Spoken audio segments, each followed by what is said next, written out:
Assalamualaikum my dear students, welcome to STUDYHIGH.Pk and subscribe, keep in contact for more videos and updates।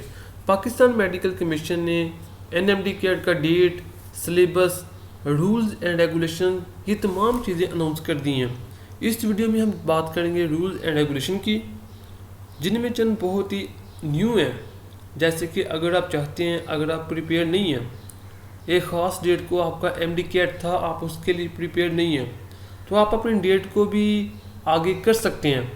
इस तरह के rules and regulation हैं, इनको भी देखते हैं। जबकि नेक्स्ट वीडियो में सिलेबस के ऊपर डिटेल के साथ बात करेंगे, कौन से टॉपिक आउट ऑफ कोर्स हैं, कौन से न्यू हैं, कौन से निकाल दिए गए हैं, तमाम चीज़ें। सो फर्स्ट ऑफ ऑल जो से रूल्स एंड रेगुलेशन में चंद अहम बातें आती हैं, उनमें एक ये चीज़ है कि आपने ध्यान जो आपके लिए अहम है, पंजाब में इस मरतबा सिर्फ 5 सिटीज़ हैं जहाँ पर आपका MDCAT होगा।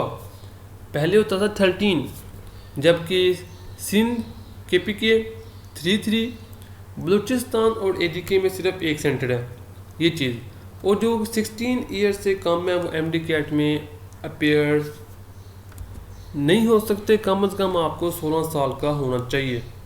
इसके अलावा सबसे अहम बात कि अब आपके लिए FSc और 12th ग्रेड अहम नहीं है, आप इसके बगैर भी MDCAT में अपेयर हो सकते हैं। ज़ाहिर बात है, जब तक आपका रिज़ल्ट आएगा, जब 10 जुलाई को आपका पेपर हो रहे हैं, तो जब तक रिज़ल्ट आएगा तब तक तो आपका MDCAT का भी रिज़ल्ट आएगा। सो ये चीज़ें कि फर्स्ट ईयर तो आपने की नहीं है, सेकंड ईयर अभी तक हुई नहीं है, तो उस बेस पे ये अप्लाई भी नहीं करा सकते। तो ये इंडिपेंडेंट FSc के ऊपर, आप मैट्रिक की बेस के ऊपर भी अप्लाई कर सकते हैं, अपेयर हो सकते हैं। तो ये एक बहुत ही डिफरेंट और रूल है जो कि इस मरतबा न्यू है और बनता भी है। इसके अलावा चंद जो अहम रूल एंड रेगुलेशन है, बाकी तो टू द पॉइंट है, वो ये है कि जो MCQS है वो कंप्यूटर रैंडमली सेलेक्ट करेगा।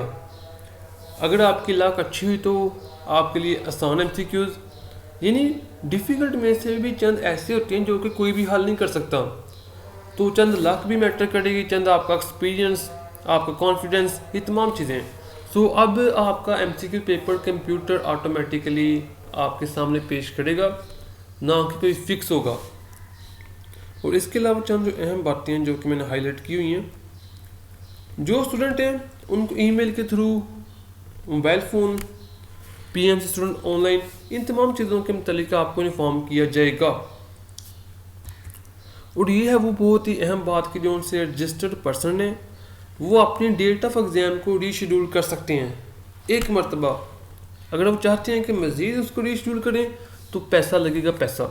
सो एडिशनल पेमेंट करके आप रीशेड्यूलिंग भी कर सकते हैं दोबारा से।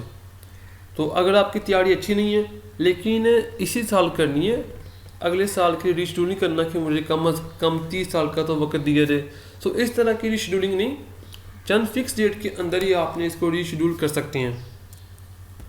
और एक ये भी अहम बात है कि अगर कोई बंदा है उसके 1 साल MDCAT में अपेयर हुआ, उसका नहीं हुआ, नेक्स्ट साल ऐसा होता है कि दोबारा से अपेयर होता है लेकिन उसके नंबर कम आते हैं, पेपर काफ़ी डिफ़िकल्ट आता है।